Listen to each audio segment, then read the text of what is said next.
இன்று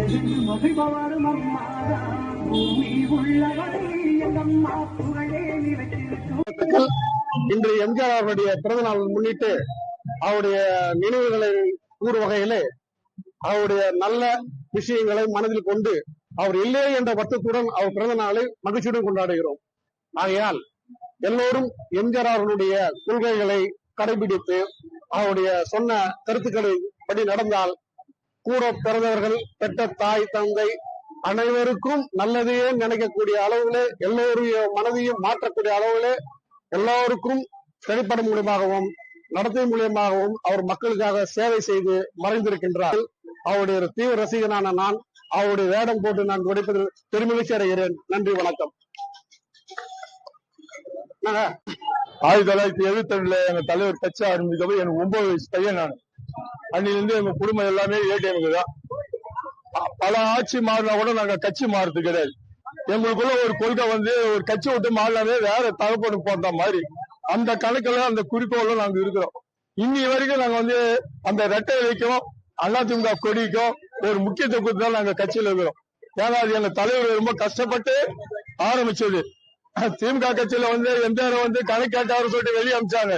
அந்த வைராகத்துல ஒரு கட்சி ஆரம்பிச்சு இன்னைக்கு இந்த அளவுக்கு இந்தியா அளவுக்கு ஒரு கட்சி இருக்குங்க, அது பெரிய விஷயம். அதனால எங்க தலைவர் எப்பவுமே ஏழைக்காகவே வாழ்ந்தவர்.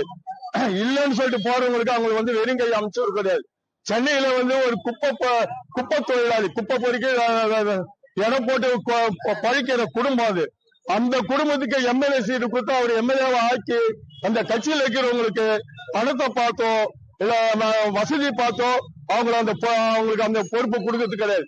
யாரா இருந்தாலும் அடிப்படை தொண்டனா இருந்தாலும் உண்மையான தொண்டனுக்கு அவர் ஒரு முக்கியத்துவம் கொடுத்தாங்க. அதுதான் எங்க தலைவர்களோட பெரிய விஷயம், எம்ஜிஆரோட இது. அதனாலதான் இன்னைக்கு அந்த கட்சியில நாங்க இருக்கிறோம். இன்னைக்கு அந்த கட்சி உலக அளவுக்கு ஒரு கட்சியா இருக்குது. வாழ்க எம்ஜிஆரோட புகழ், வாழ்க எம்ஜிஆர் புகழ். அடுத்த முதல் எம்ஜிஆர் வழியில வந்தவரே அம்மா ஜெயலலிதா, செல்வி ஜெயலலிதா. அவங்களும் ஒரு இரும்பு பெண்மணி என்ற ஒரு பட்டம் வாங்கணும். அவங்க அந்த ஆட்சியை நடத்தி 100 ஆண்டு ஆனாலும் இந்த அதிமுக அசைக்க முடியாதுன்னு ஒரு நம்பிக்கையில சொல்லிட்டு போனாங்க. அதே மாதிரி இன்னைக்கு பொதுச் செயலாளர் எடப்பாடி ஐயா அவர்கள் எங்களை எல்லாரும் வழி நடத்தி கொண்டு போய் நிற்கிறார். அப்படி இருக்கப்போ எங்க கட்சியில பெரியவங்க, வசதியானவங்க, இல்லாதவங்க அந்த வேறுபாடு இந்த அதிமுக கிடையாது. அதே எங்க தலைவரோட இன்னைக்கு 109வது பிறந்த நாள். ஆளுங்கட்சியா இருக்கப்போ ஒரு மாதிரி செய்யறது, அவர் பிறந்த நாள் எதிர்கட்சியா இருக்கப்போ செய்யறது கிடையாதுங்க. என்னைக்குமே எங்க தலைவருக்கு பிறந்த நாள் மணிசூட மாதிரி, மணிமூடா சூட மாதிரி அடுத்த ஆண்டு 2027 எங்க ஆட்சி நடக்கும். அதே மாதிரி எம்ஜிஆர் మరిన్ని ట్రెండింగ్ వీడియోల కోసం న్యూస్ 18 తెలుగు యూట్యూబ్ ఛానల్ ను సబ్స్క్రైబ్ చేసుకోండి.